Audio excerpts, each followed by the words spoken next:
What's going on? We're having lunch today. I don't know if anyone is going to come on.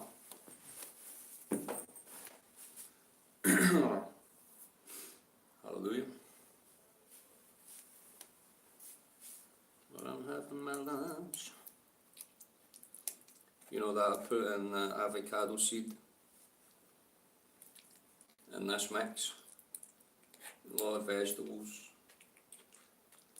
like carrots and onions and what else?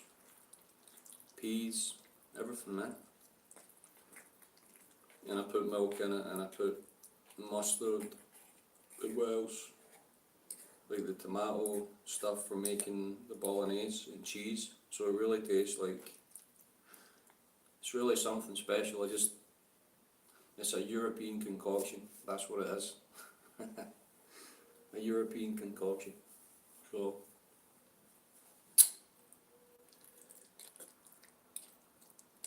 must say I've been living like a gypsy past year. So I know they make all kind of food, but I remember when I visited West Africa, and they actually have a dog eating contest in the north of Ghana. Visited Ghana. How would you like that? You know, can go and eat some nice fresh dog. If you're Chinese, maybe that's an appeal to you. Even the Chinese cook these things. But in some African countries, they just literally lift up a small dog and start eating it. I'm not kidding. You can look it up, it might be on the internet. And we know about what the Chinese have been doing. One of their specialties is cooked and fried abortus fetus. You know, you look that up in places in China and the Far East. Oh, how appealing, how very nice. You see how when the world just implodes, starts destroying itself, these things start to happen, man. And I believe in places in South America, one of the specialties is fried tarantula. Fried tarantula. I don't know. Wow. Not bad. Creamy. Put a lot of pasta in it. So we've got noodles and pasta. And quite a bit of chilli. So it's quite hot. But how would you like that? Deep fried tarantula. I think it was on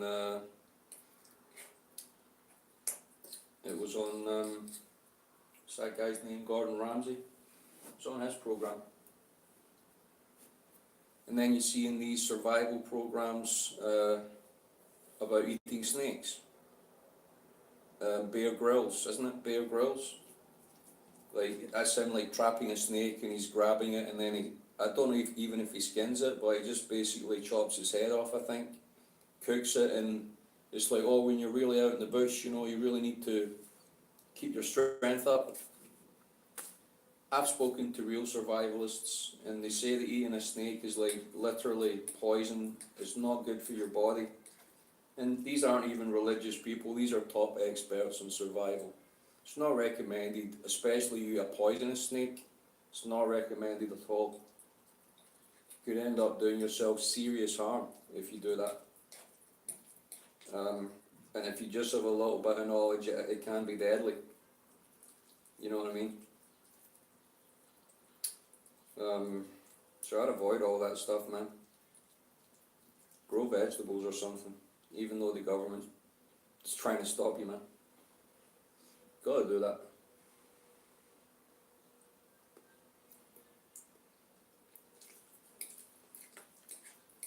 There's like a tuna steak in this as well. And they say, I think there's 3 different types of tuna. 2 of them are okay to eat, you know, are kosher, and I think one of them were unclean because they don't have gills or something like that, which means that they're not able to breathe out. They're not able to sort of, you know how we sweat out the poisons? Like fish do a similar thing. That's what gills are for. Is to break up the poisons, I think, within them. And if they don't have gills, all the poisons stay in them. And like crayfish, I used to like crayfish before I found out that before I asked God, you know, if I could eat it or not, unclean food, and he's like, he just showed me, he's like, this is not good for you. It's no uncertain terms. So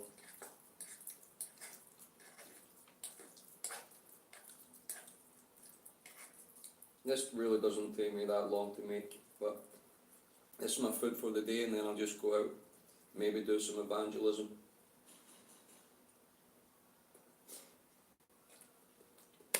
What else have we got? We've seen that movie. I think it was Indiana Jones. And Indiana Jones is eating like monkey eyes or something like that. Monkey brains, wasn't it? The Temple of Doom or something.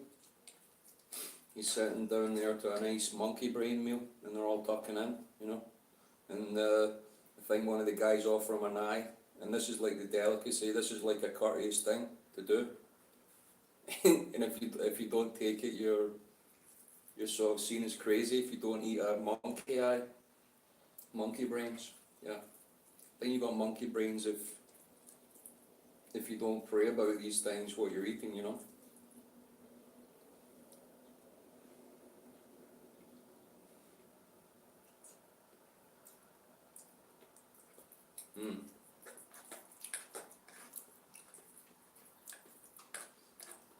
So these various things, you know, society generally say they're abominations, man.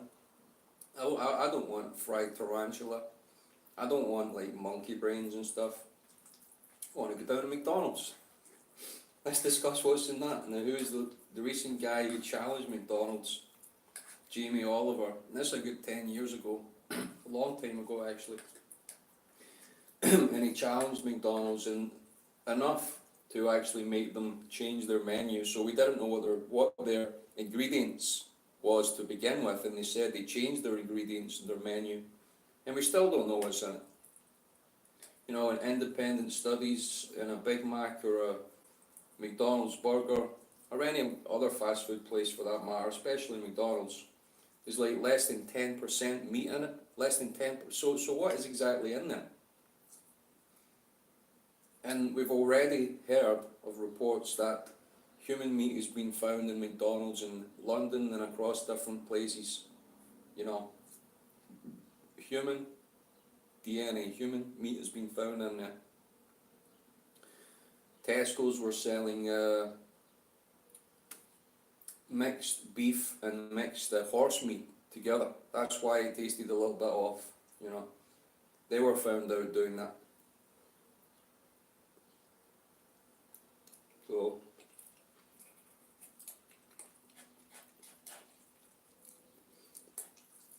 it's amazing to me as well the amount of ministers or Christians or evangelists that just go into McDonald's, and sometimes if I'm in a city and doing preaching, I'll use the facilities and stuff like that, or I might even have an ice cream if it's a hot day.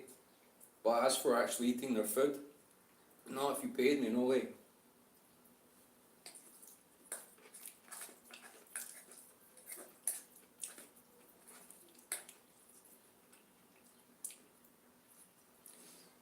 So people say, okay, so there's all that, and then there's the part in God's word that says, oh, we shouldn't eat swine flesh. In fact, God sees that as an abomination. And then we all got upset about it. We're all like, well, why is that, God, you know? Aren't pigs cute? Aren't dogs cute? You don't eat them, do you?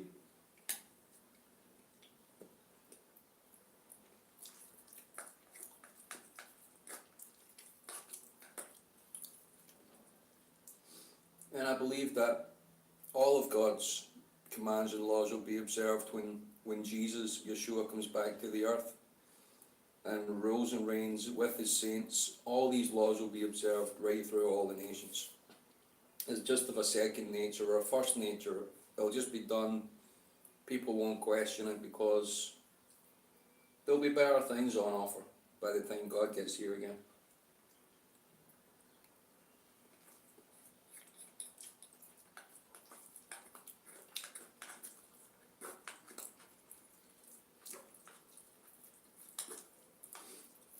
Praise the Lord.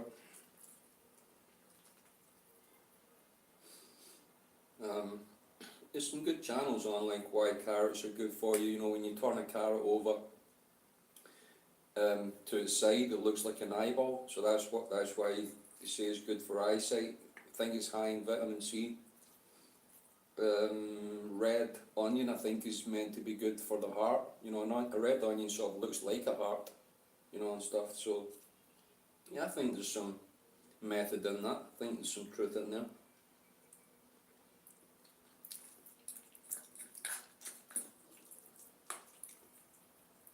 The avocado seed, if you grate that, that's full of vitamin B12, and that's basically an anti-cancer food. So avocados do cost at least $1, I would say, €1. They cost over that. They're actually quite an expensive fruit, but if you utilise the seed, it's invaluable because you know you can go out and pay for some type of health drink or something like that, and you can pay a fortune for it, and it's got vitamin B12 in it. So just use a avocado seed, and you'll save a lot of money, and you'll benefit. Your health will benefit.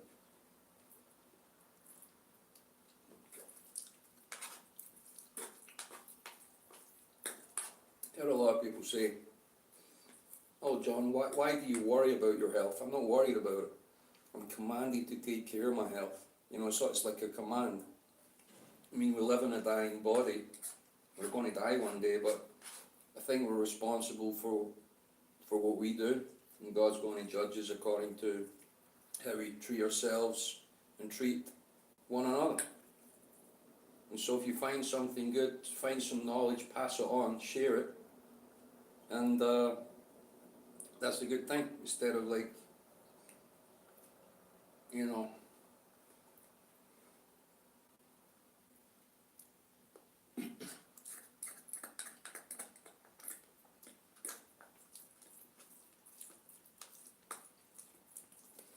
I've only eaten about less than a quarter of this. It takes me so long to eat food. I'm a very slow eater, actually.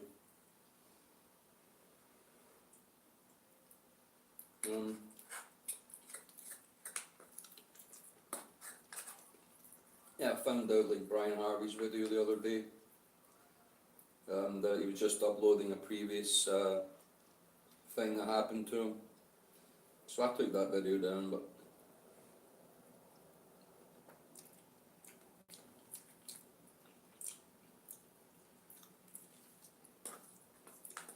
maybe good to know that there is people, a lot of people concerned for him, praying for him. A lot of these people, even with the best intentions, probably couldn't help him. Maybe, you know, including whatever. We can only pray for people. We can only try and support them.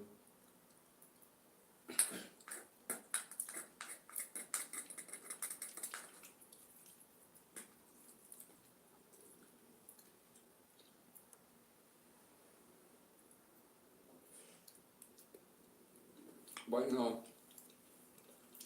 it just amazes me that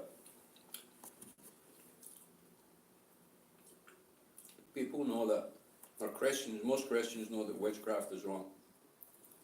But do they know that in the book of Jeremiah,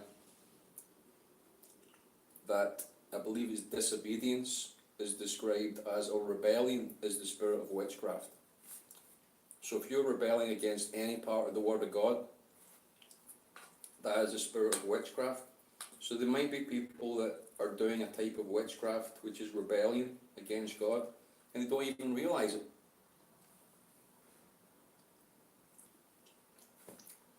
Now in general, they're like, okay,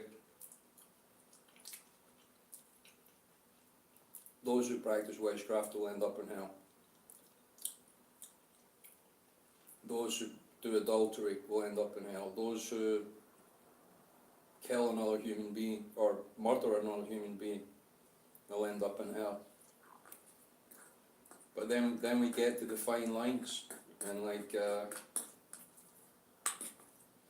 people just get undecided. What about eating an unclean food? You know, potentially could that send a soul to hell? I don't know. Maybe it's classed as a sin in the Bible. Swine flesh is an abomination. So,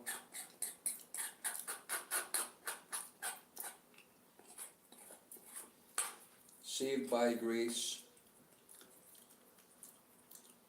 through faith, but so that we can sin? No, God forbid.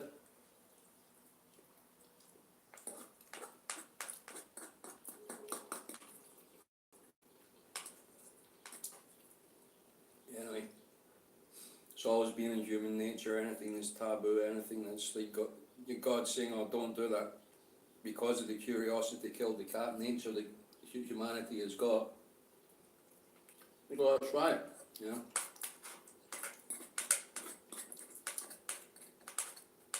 There'll always be people who want to try something that God says, "Oh, don't do it," you know. So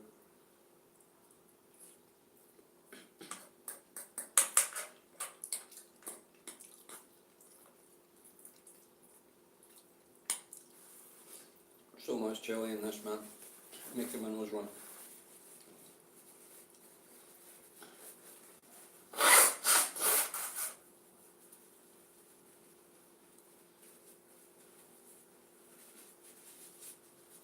So anyway, Britain is definitely, like, when you look at the centuries and the thousands of years of people's coming into it, you know, why everybody wants to go and stay in that island from all over the world. They want to go and stay in that island.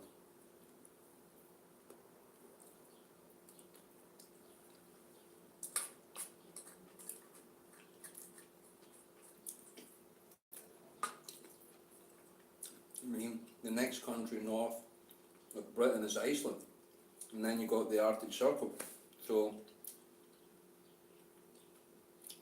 I don't know, they don't want to go there for the weather, do they? Even though in England, certain parts of England, they can have very good summers. It's probably warmer in Britain than it is in Eastern Europe right now. It's the way things are. We're having nice weather the past couple of days.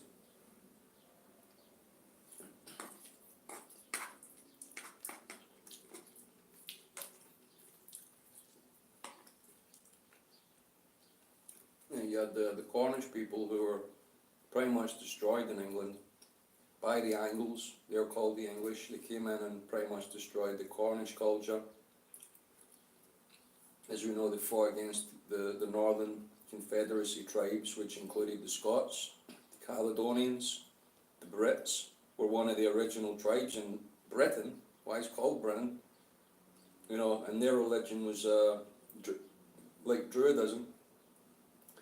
But the Angles came in and sort of took over all their culture, everything. You know, the Celts, the Scots, there's various wars all the time.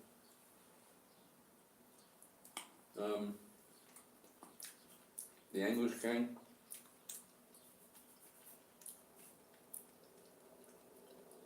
back in the days of William Wallace, exercised prima nocte to basically take over Scotland, try to subdue Scotland as a nation, but we know William Wallace fought and Robert the Bruce fought for their independence, their freedom. In the Declaration of Independence of 1320 of Arbroath, it says, as long as there are 100 Scotsmen still alive, that they will fight for their freedom. That's the declaration of being independent. You've got to fight for it. Certainly, that's what we see Tommy Robinson doing. right now.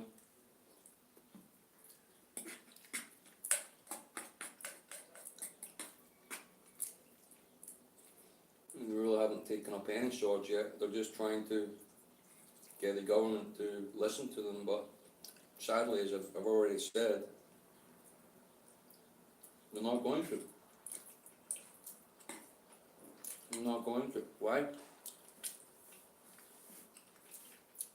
Many reasons. Number one, you have a secular system.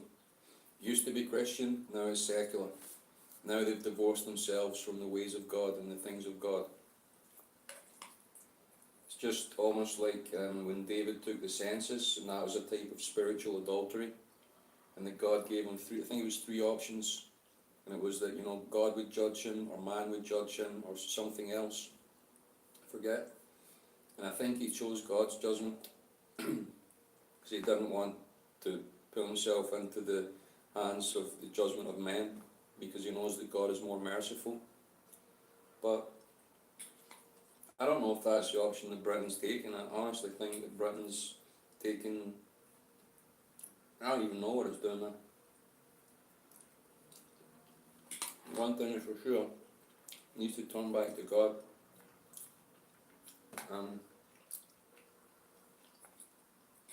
That is the only solution for Britain. It's the only solution.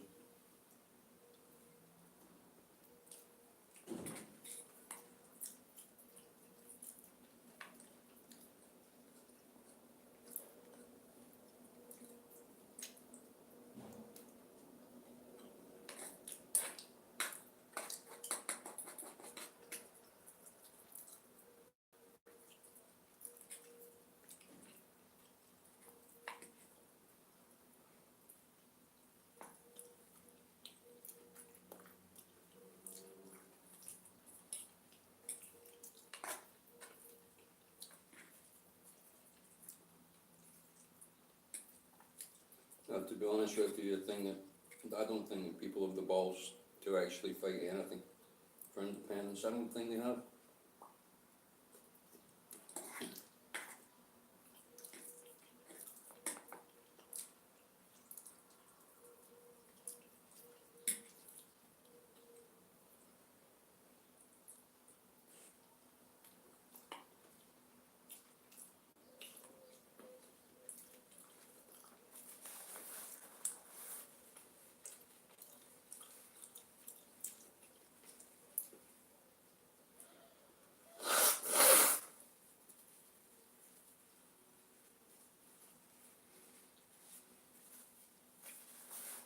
It's funny that anything that comes out later on, there's some shill that says, oh, that was a hoax, you know? Like the guy who fell out the window in Buckingham Palace, and you can actually see the video camera focused on the guy, and you can hear the reaction of certain onlookers. But I'll turn around and say, oh, that was just a hoax. Yeah? Right.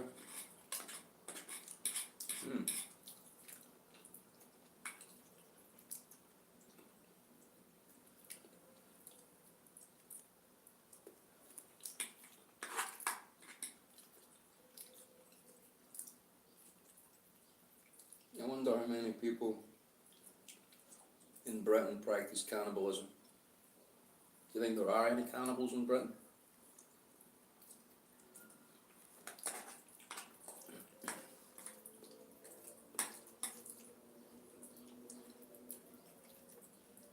And God says, if you do not obey my commandments or obey my law, you shall eat your children. So we've been going over this about the fact Pepsi has been putting abortus fetus cells into their product since about 2008. It's been widely aborted in many states in America, just blanked on the news in Britain, as everything is. Everything's called just a hoax. I think anything with any real significance, when it makes the British media, the British people automatically just laugh at it, because they're just conditioned into thinking everything is a joke. Everything is a joke. Eat your children, in McDonald's or drinking Pepsi, eating a body for yourselves, and they just laugh. Ha ha ha. How do they know it's not true? Have they tested it themselves? Have you actually seen people who eat McDonald's and drink Pepsi? Have you actually observed them? You know, they don't have any coherence. They don't really have any perception. They don't have much manners. Have you been into a McDonald's toilet before and actually experienced that absolute putrid smell that is in there? I mean, it's ridiculous, some of these McDonald's toilets. Really, really bad. I don't want to talk about it while I'm eating. It made me sick, man. But just kind of tells you what people are putting in their bodies, you know. If you're not going to the toilet successfully, man, it's something to do with your food, something to do with what you're putting in your body.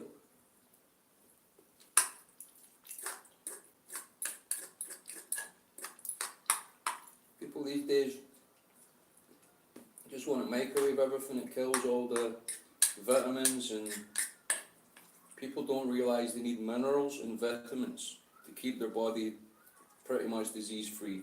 And your body's being attacked so many different ways. Maybe there's fluoride in your water. Maybe you're living close to 5G. Where I'm right now, there's probably about a dozen 5G around here. I should be getting fried alive right now, but I believe God is protecting me, you know. Everyone else is like zombies around here.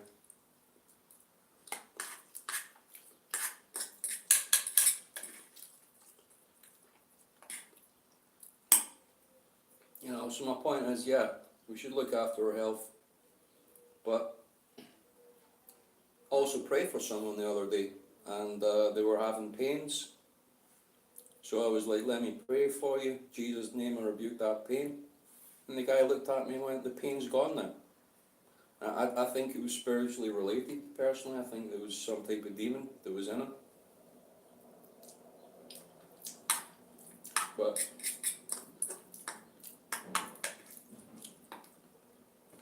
Jesus gives the authority. And, you know, like, all that stuff about going out, praying for people, laying on hands, that should be second nature to a Christian as well. It's no big deal. It's no big deal. Really. There's a lot greater miracles to be done. There's preaching the gospel is far more important than just going around doing that. But you can do that as well as preach the gospel.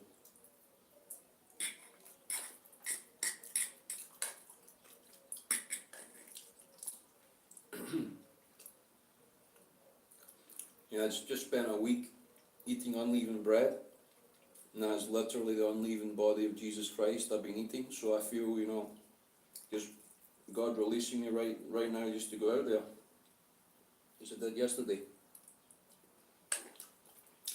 Looks as if I will today as well. So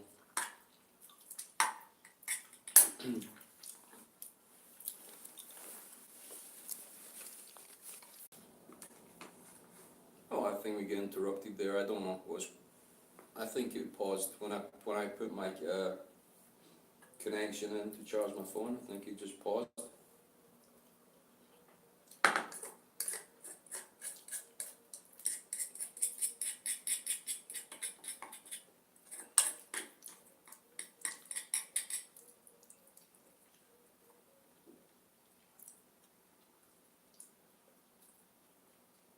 Real food, not fast food.